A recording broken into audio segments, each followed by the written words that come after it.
Coming up next.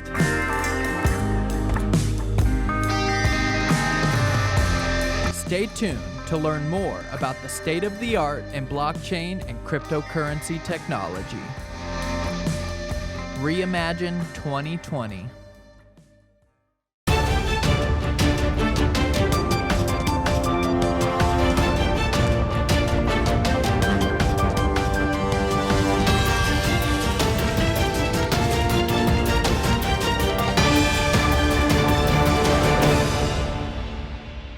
What's up, everybody? My name is Tyler Olsson. I am the University Program Director at MouseBelt. You're tuned in to ReImagine 2020. And with me right now, I have some special guests. I have the Coinbros. We have Howie Moy. What's up? Jess Noblesse. What up, what up? And Kalani Moy. Hey. Kalani is the manager for the Coinbros. Properly speaking, the Coinbros are Towie and Jess. Am I correct? Yep. Got it. Correct.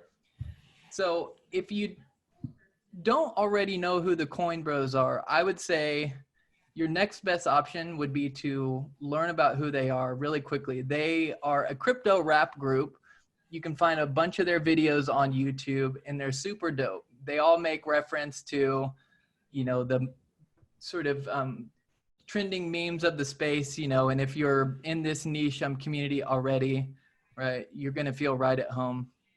I actually had encountered some of y'all's content, I don't know, like, you know, a while back, months, a year ago. But it wasn't until a couple weeks ago that I was, you know, just hanging on Twitter, and then I saw your Having rap video, and I was like, okay. We have ReImagine 2020 coming up, a 72-hour live stream. Let's see if we can get these guys on. So I thank you all for taking some time to kind of hop on this call with us and to sort of think about how we might reimagine 2020 and to get into some of the details about y'all's career. So, yeah, if you don't know who we are, go to Twitter, Coinbros, check us out, YouTube.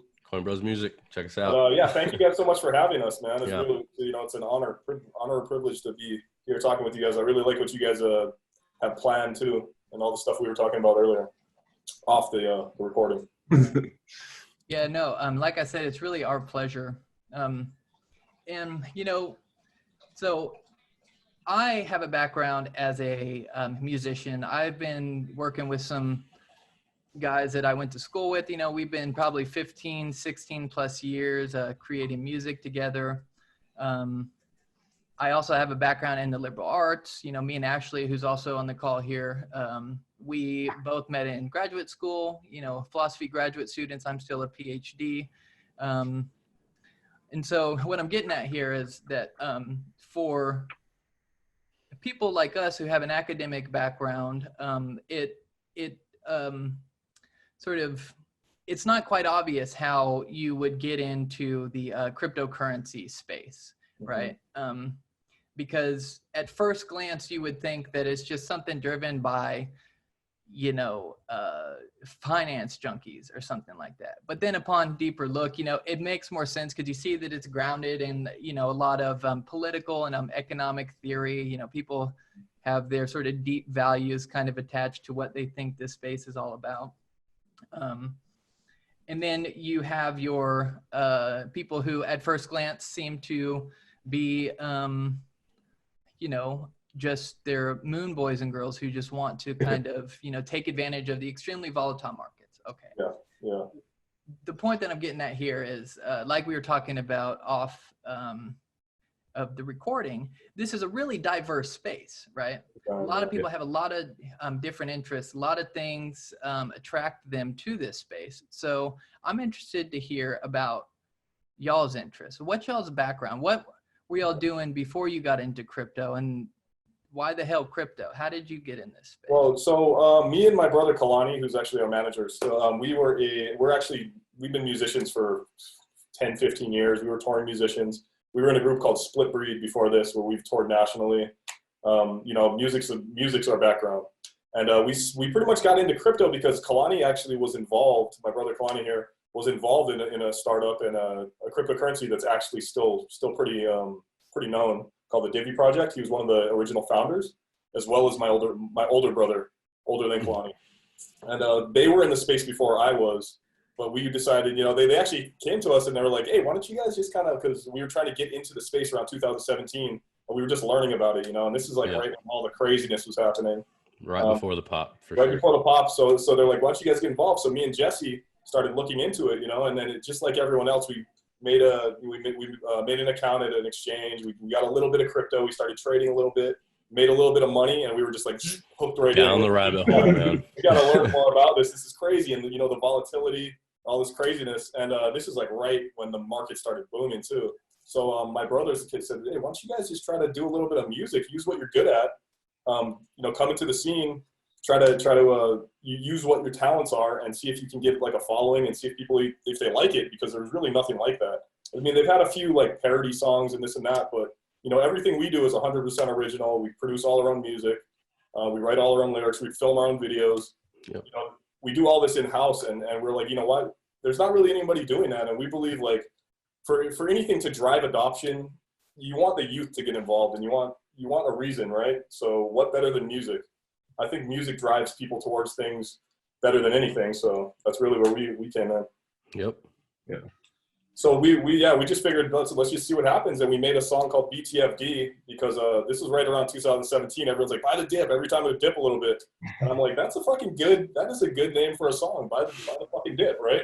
Actually, and when we made BTFD, the dip was 12,000. So yeah, the dip was 12,000 at the time. So we're like, buy that fucking dip. It's like, damn. And then so we got John McAfee of all people. We're like, you know what? I'm just gonna put a little line with John McAfee. Plugged him in there, yeah. Plugged him in there, just a little quick line, and then we made the video and the song just like fucking around on our iPhones. We're just like filming that video, just like I'm gonna watch this. It's whatever. So we made the song, did that, and then I just hit up John McAfee on Twitter. He had actually followed me a few days before, just for whatever. I wrote a comment and he just followed me, right? So I hit him up. I was like, hey John, I put you in our song, and then I go to sleep, and the next morning I wake up and he's just blasting our song on his Twitter, dude. It's up to like 200,000 views, and I'm like, what the fuck is going on? We got a co-sign from John McAfee, and then obviously that's a good catapult, right, in the industry. This is back when McAfee had the coin of the week, and he's just the voice of God for crypto at the time. So everybody's just jumping in, and we like, thank God he did that, and shout out to McAfee and Janice, man. It really kind of helped us get started. So that happened. And then just about a week later, McAfee hits us up. He just calls me. I leave my phone number in his Twitter. I'm like, if you ever need anything, hit me up. And he calls me and Jesse at our house at like, I don't know, like 12 o'clock at night or something. I get a phone call, weird number. And I'm like, hello? And he's like, hey, it's John McAfee. I'm like, yeah, shut the hell up. This ain't John McAfee. And then he's like, hey, what's up, guys? How'd you like to make a song for me? And I'm like, dude, I would love to make a song for you. So he's like, okay, you have he said something like, we had like 4 or 5 days. Yeah, make the song in 5 days. I'm buying you guys flights out. Come to my house. We're going to shoot a video. Basically, so we created the beat, wrote the song in about 2 days, recorded it, flew out to John McAfee's house, hung out and drank a lot with him. Yeah, we did.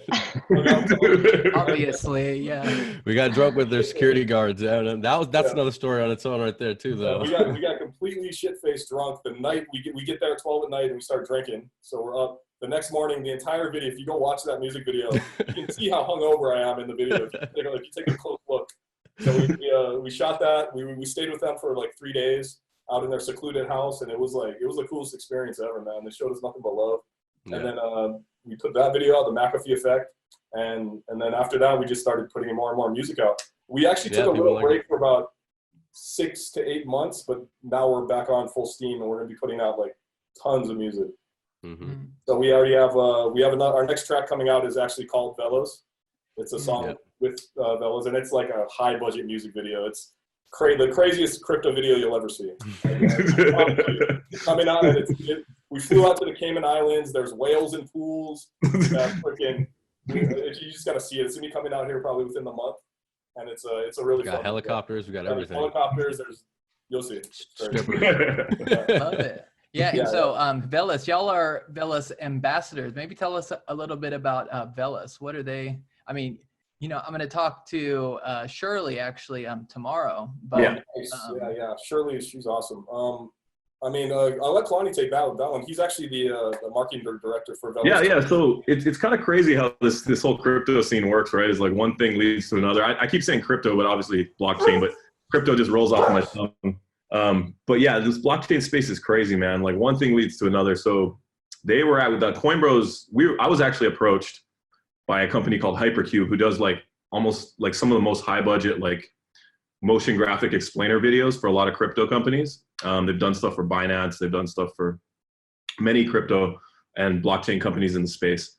And it was crazy because he approached us and he's like, hey, these guys want the Coinbros to do a custom song for their company. They're a startup that uses AI and they incorporate it into blockchain. So I was like, yeah, we're totally down to do that. And then they flew us out to the Caymans and then we just hit it off so well. And then I started talking to the founder, Alexandrov, the founder. He's also the founder of Coin Payments and he's the founder of Velos.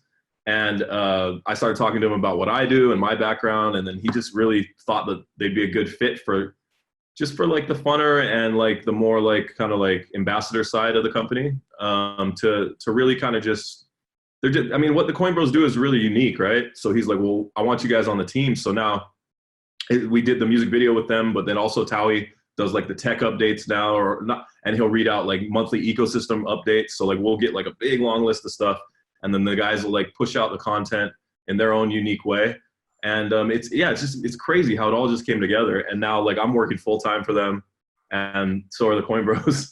And we're just like, it's crazy. It kind of just meshed together and it worked out really well. Yeah, I know you have Shirley on, and I think Alex too, right? Alex is super busy. Shirley's the project lead. We'll let her get more to deep, but it's basically an artificial intuition-driven blockchain. So it's not artificial intelligence; it's actually artificial intuition. So it actually learns. It learns as it goes. It doesn't just do as it's told. It actually the blockchain learns. Right. So, Like so the back, it's yeah, pretty like in the depth back and it's propagation. Yeah. Sorry. Go ahead. Tyler, were you talking? Sorry. Yeah.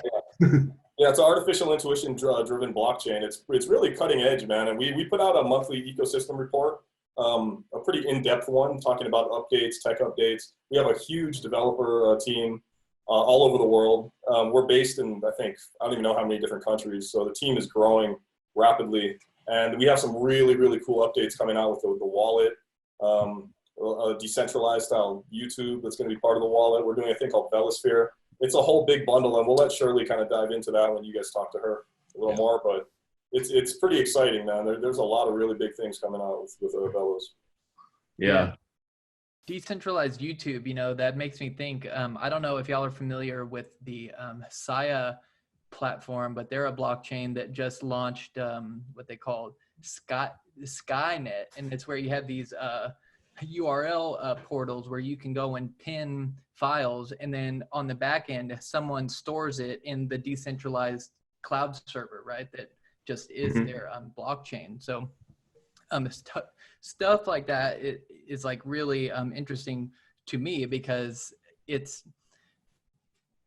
like, I think that it's the number one use case for like the relevant social aspects of blockchain, right? I mean, like there's all these things that you can do at the high industry level and, NASA and supply chain, it's important that sort of we get that stuff taken care of too. And all of like the financial infrastructure that sort of, right, how we settle payments and whatnot with the distributed ledgers. But it's like decentralized YouTube, where content creators like you have a sort of open, permissionless platform that you can sort of step in and out of.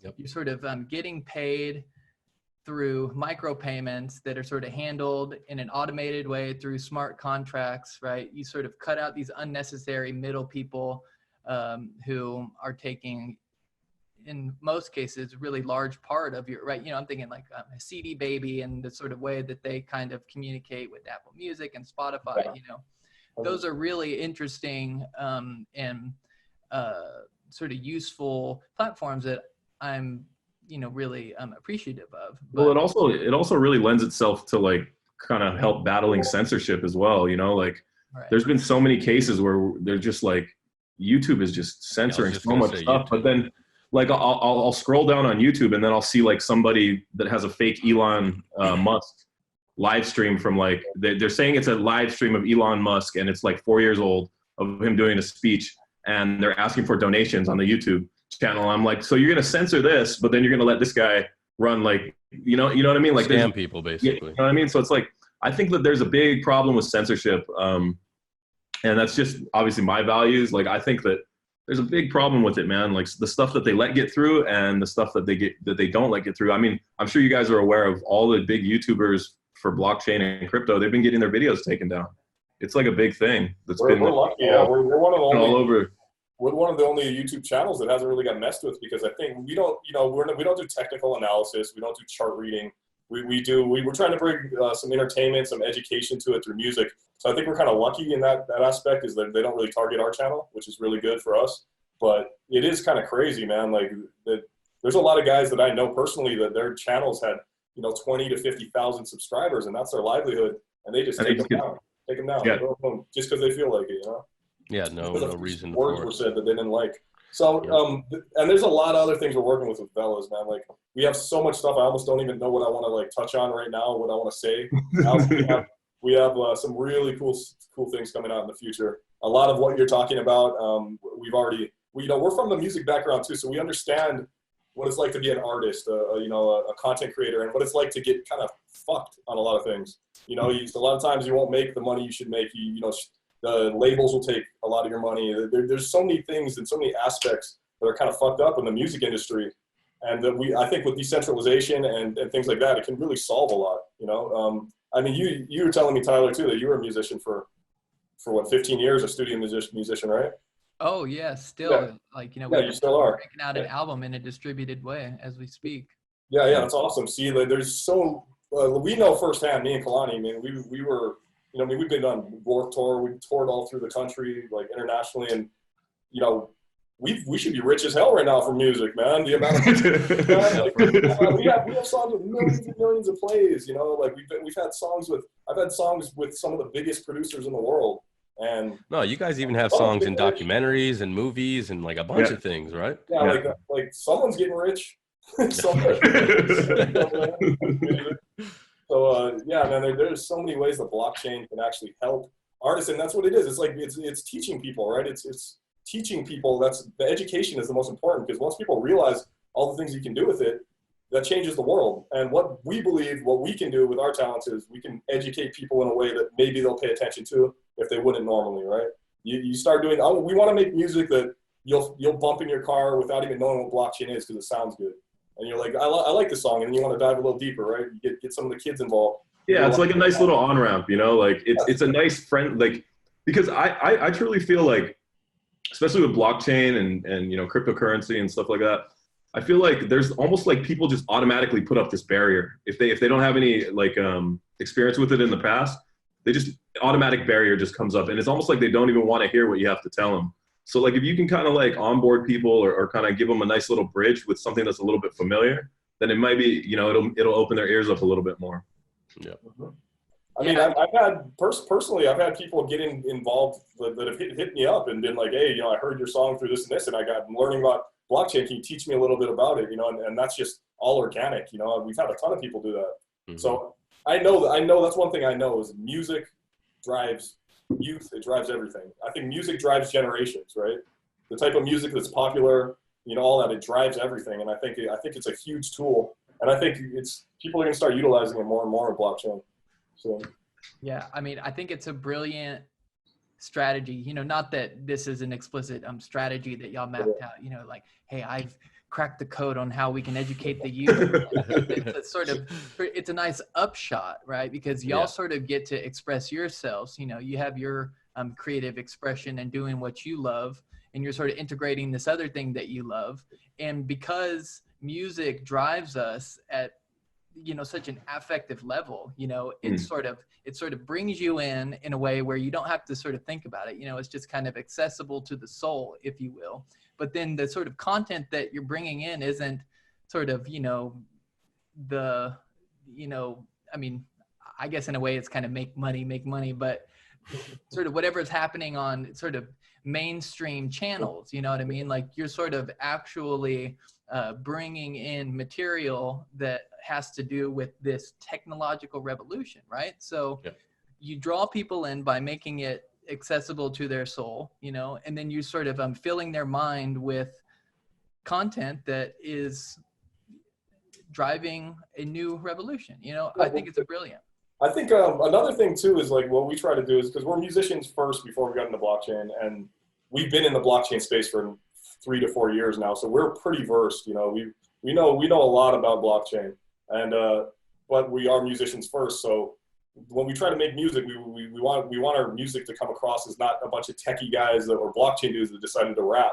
We would rather come across as guys that make music, and we're speaking to people in a way that they can understand. Because like Kalani said, there is barriers, there's roadblocks. When I first heard, if you throw at somebody just the simplest thing that's never been into any crypto or anything, and you say, you have to create a 12-word seed phrase, you gotta keep these, get a hardware wallet, you gotta do this, like everyone's just like, whoa, this is crazy, you know? Yeah. It's too much. Isn't there a bank for this? Where do I deposit my Bitcoin? Yeah, You know what I mean? what happens if I lose all my money? You know, it's just like the typical questions that everybody asks, and even What backs it? You know? It's that fear. It's that everyone's just terrified at first, because it's like, wait a minute, if I send money and I have a letter wrong, I lose everything. It's like, yeah, that's exactly what happens. People are freaked out. So we try to tote that line, right? We want the music to be for the crypto people that are hardcores. We want them to be like, those guys know what the fuck they're talking about, and they're not just a bunch of guys trying to jump on this train and make a goofy rap song, you know, and just try to steal some fans. But we also want people that may not be into crypto to be like, that's a good song, I want to bump that, you know? That sounds dope. Yeah. Yeah, man, I love it. Yeah, because it shows people, you know, hey, this can be for you too, right? You sort of become relatable the moment that you sort of present yourself as somebody who's not, you know, just geeking out on the tech, right? Yeah, like, y'all are dope ass rappers, right? With you know, well, if you look at some of our songs too, we kind of go like, we do like the back and forth where like maybe his verse will be more about talking about the blockchain side of things, and then my verse is like I'm asking like what are these things, and he's kind of like teaching me in the song, you know. So we make it fun and educational for people. It's like there's both sides. Like I don't really know shit, but this guy's teaching me stuff too, you know. So that's cool. And that's like very important, because you know, it like a lot of this stuff actually is accessible. There's a learning curve, but it's eventually you know, something that you can achieve. And so if it says, hey, look, this could be for you too, oh, by the way, it's actually not that difficult, you know. Like, yeah, I love it. It's and you know, one thing with us too is we are literally 100% crypto. Like all of my money is in crypto. Like my girlfriend wants to kill me sometimes, but I literally have all my money. So my main goal is to make crypto blow up. So like I'm all in on this. Trust me, man. We're trying to push crypto to everybody, man. We are 100% crypto. Our vlog, we've done like I think 150 vlogs on our YouTube channel of us are like in the past 2 years of me and my family. If you go back and look, it's us kind of just doing a vlog about going transitioning to 100% crypto, trying to live your life and spend crypto and you know, do everything you have to do, trying to use as much crypto as possible, and not, you know, and getting out of that whole fiat business. Yeah. So we're diehards, bro. Well, speaking of mass adoption then, or increasing adoption, and you know, you are using music to spread a message, because music is something that people can relate to so easily, and can be really educational and motivates people. What would your advice be then to maybe the students watching, or to other content creators out there, about how they can participate? One suggestion I can think of is a buddy of mine back in the Bay Area. He runs this like Block is Hot parties, where all of the artists and the rappers or the DJs who come on, they all talk about crypto, they sell their music and their art. I got a henna tattoo that I paid for in Bitcoin. Awesome. You know, that kind of stuff is just encouraging artists to start taking crypto payments. Because when they say that maybe on their website, or they tell someone like, oh, I also take Bitcoin, it's going to immediately like kind of implant that in their consumer's mind. But, you know, I'm just curious, like how much of it should we encourage content creators to start demanding or start putting their content on the blockchain, start thinking about all of these possibilities for copyright and ownership and following those projects and wanting to build the infrastructure that will allow for a more equitable market for content creators? Or is it on the consumers? Like, should we be I guess, yeah, like what do you think content creators and the people who consume and enjoy that content can do to help adoption? I mean, I think that, well, first and foremost, the whole like premise of blockchain and cryptocurrency kind of lends itself to the independent artist, right? The independent artist is the guy that's not going to go the traditional route, and you can kind of think that way a little bit about blockchain, right? We're not going the traditional finance route, right? So you can kind of make those two verticals. So like, I would say that it actually gives them a lot more freedom, right? It gives them a lot more freedom, and if they want to put their content out, because content nowadays, it's okay to like be really strict with your publishing and your copyrights and all that, but at the same time, you want as many people to have it as possible, because in the long term, that's how it's going to have the biggest effect, right? So I feel like I haven't really seen a music streaming platform that has really kind of made too much waves. I think that DLive for decentralized videos, I've seen a little bit about that, and then obviously our Velosphere stuff is going to be pretty cool, but that's not out yet. What would you say, Tali? Yeah, I think it's coming. I think it's just a matter of time, to be honest. I went to go get a haircut today, and my barber is asking me how he can accept Bitcoin and crypto, so it's moving in that direction. And I think you're gonna have that tipping point, right? It's gonna get to that point where this world is we have the internet, you got Facebook, the way information travels and the way that things explode nowadays, it's so much quicker than before, Yeah. All it takes is just another bull run and people getting excited about it and people understanding it, and other companies making it more accessible and easier to get involved. That's one big problem with crypto or blockchain is it is that barrier. Once that barrier gets breaking down a little bit and people understand that it's a lot easier than they think to get involved, yeah, I think everybody's going to jump on it. And I think that's what's going to set I mean, there's already some people jumping on, right? The guys who are on a Cash App or something, and they can buy small pieces of Bitcoin through there. I mean, obviously it's centralized, and you're not really getting that Bitcoin right away like you would if you would do it to yourself at an exchange or whatever. But that's a good step forward to people getting involved into something digital like that, And big countries like China and even us and other ones that are trying to start the digital dollar, like that has nothing to do with crypto because it's all centralized. But I think it's a step forward of people to understand that they don't have to have cash. It doesn't have to be a card. It can be done through some digital thing like a phone or something. And that'll get people used to trying to use, digital currencies like that. Yeah. It's tough though, with artists for the longest time now, it's been this certain way of doing things, right? There's been, if you're a musician, you get with a label, they take half your money, they get you out to, they promote you, they do all these things. And it's these Goliaths, these big giants that have been in control for so long, and you just got to chip away and eventually. I think the biggest thing though is education. I think if there was just more education out there where people can know that it's not that hard to create a wallet, to know that a certain thing is your key, a certain thing is your, is your address, so people can send it. It's just the education part, Yeah. Getting back to we kind of segued into two different subjects there, but like getting back to her question, I would say that I think that there's going to be a lot of dApps coming out soon that are going to help musicians in a lot of different ways. And I guess it really kind of comes back to the DIY aspect of being a musician or being a content creator. If they can create dApps and they can create things that lend themselves to that kind of DIY mentality, it's going to be I think it's going to help content creators a lot more. Yeah, and I think it's it's kind of like the monkey see, monkey do thing. The more people that get involved, the more follow behind. Once you have a big outreach, once you have platforms where people are going to find music, to find things, then you get people excited about going there, But to be one of the first to take the plunge and be like, I'm going all decentralized, it's tough for artists right now, because the truth is, you Tyler, as a musician, also know when you're doing music, you're doing it for yourself. Most people that do art, it's for yourself because you love doing it. So you'll do shows for free. You'll do everything for free almost just to do your art, I think most people once people start heading that direction, a lot will follow, I think. Yeah. Yeah, I definitely think that we are starting to turn a corner here, and it's kind of exacerbated by the, the current state of the world, right?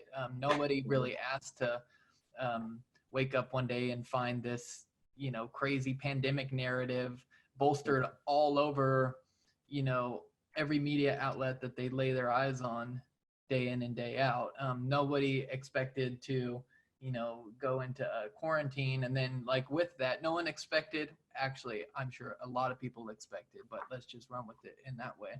No one expected, the central banks to just start printing as much money as they wanted out of thin air, basically as if to just intentionally destroy their currency for some sort of larger agenda. So people, I think, are not having it right now. And with that, we're turning a corner because as you pointed out, I've noticed this too. More and more people, like the more unsuspecting people in my life, are now starting to rise to the surface and ask the questions, and they're entertaining things and like, oh, what's this thing that Tyler's been into for years on end now that I used to sort of fight him on or whatever. So like, laugh at, yeah. Yeah, it's funny, man. Like, being in it, like Kalani, my brother's been in it longer than I have, but I've been in it about 3 or 4 years, and the stigma of Bitcoin and crypto, that's kind of going away, man. There's no more. Now it's not people saying, oh, that's bullshit, that's not real, Bitcoin's fake, this and that. That's changed to, oh, it's going to drop, it's not going to be as valuable. And before you know it, it's just like it's already becoming just part of everyday life now. I remember, 3 years ago, people were acting like it was some imaginary, fake thing that you couldn't use. And now that's pretty much gone out the window. So just imagine 5 years from now. Everywhere's starting to accept it. They have all these different processing cards and shit. You can get debit cards, Bitcoin debit cards. You can transfer your money. It's becoming a major player in the game. Yeah, and it's also being implemented in a lot of different types of, obviously there's the monetary side to it, but a lot of companies are adopting the actual tech to use it in their everyday applications. So I think that, yeah, man, I'm so bullish on just blockchain in general, man. I feel like we're just scratching the surface. I feel like there's so much. It's going to help the world so many different ways, and it's going to give power back to the people. And it's going to. I think we were in a weird place too, because I think like that run up in 2017, 2018, it was with the whole ICO craze where things just got completely out of hand, and there was all kinds of. It's like we got all these eyes on us on blockchain, but there was also all this bullshit that got put out there too. So it was like a win-lose, right? We got all this attention, Bitcoin shot to the moon, all these scammy coins got up, and then the ones that just kept working and kept grinding, they're there now, and those are the ones that were building, and all these other crappy coins are just gone, and people are a lot more hip to what's real, what's fake now. So we had that little 2 to 3 year window where it was just, it was in the dumps because of all this nonsense, it was just all this rage about crypto, this and that, and then all the horrible shit that came with it. And now I think we've dug ourselves out of that hole, and we're on the climb back up now. Yep. Yeah. We're on the climb back up. BTFD, the anthem of 2018. Yeah, baby. Because all you could do was buy the dip. That's all there was dip, man. Buy the dip, bro, and keep buying the dip. Keep buying the dip, always. Well, hey guys, we're starting to run out of time here. So maybe I'll throw this one at you. What about the future? How do y'all see the future unfolding from this point onward? We were just talking a little bit about that, future-oriented thinking and kind of how, things are going to be going as we turn this corner. Got any last thoughts on sort of just what the future is going to look like after 2020? How do you want to reimagine 2020? That's a tough one in the situation we're in right now. Reimagine 2020. It's kind of up in the air, right? I think we'll have a little better view after September or October to see where we're at. But definitely Velas is going to be plugged in. Plugged in. Velas in the Coinbros everywhere. Plastered. That's what I'm thinking, man. I don't know, man. I think crypto is going to be, or blockchain is going to be in a good little position here after this, especially with this pandemic. Everyone's staying at home, so they have, you know, more reasons to create things for people to use and utilize, you know, through digitally. So I think it's going to be great for crypto at the end of the year. I think we're going to see a good climb too with Bitcoin, but that's not financial advice. There too right now. It seems like the sentiment is really good in crypto. You know, it seems like it's heading in that direction where everyone's getting excited again. I'm excited. I mean, everybody's. In a weird way, I think this whole pandemic might actually really help cryptocurrency. And yeah, I think that just maybe just like us as a people, if I were to reimagine 2020, like after this is all done, I think people are going to be they're going to want to go outside and hug their neighbors, and they're going to be a lot more happy to actually mingle and be a lot more. Dude, have you guys gone for a walk lately, bro? If go for a walk around, everybody's like, hey. I lived next to you for 7 years, never said hi. Yeah, you never said hi. I have like old ladies making me stop, and I'm stuck there for like 20 minutes talking to them.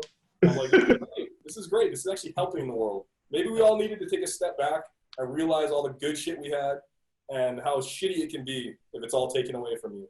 So, yeah, man, I definitely agree. You know, we've been taking advantage of this not as a curse, but as a blessing. You know, it's an opportunity that I think we should all be taking advantage of. You know, it's some time to reflect on, you know, who you are, what kind of discipline you have. You know, you just got to get your mind right. You know, it's the time to fast. It's the time to sort of really appreciate being with the ones that you have near you. It's the time to think about this. Think about how shitty it would be for this to happen in like 2004, before Zoom and before this would be horrible. This would have been way worse, bro. We didn't even have iPhones then. Like, you know, what's interesting is I've been wondering if it would even be possible because it seems like a large part of what exacerbated this was that we're all glued. Like, I'm on Twitter all fucking day long, you know? Yeah. True. Good point. Yeah. They have the outlets to sort of peddle the narrative. So yeah, it's true. Got it. True. It's crazy. Well, the future is reimagined, man. It's gonna be great. Next year is gonna be fucking awesome. Everything's gonna get back to normal. We're all gonna be. Crypto's gonna take off. Be good. ReImagine 2020. Satoshi's gonna come out finally.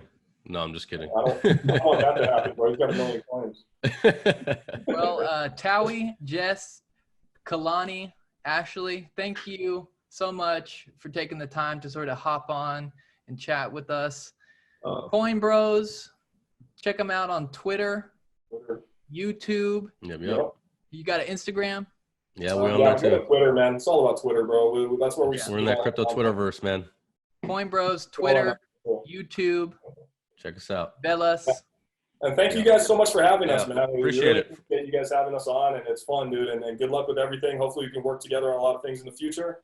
And everyone stay positive out there, man. This is going to be over soon. It's going to be good. Bitcoin to 1 million. Mac, if you said so. Moon, Lambo. All right, guys. We will be. All right, guys. Have a good one.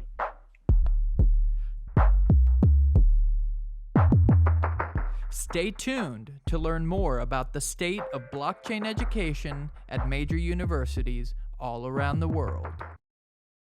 ReImagine 2020.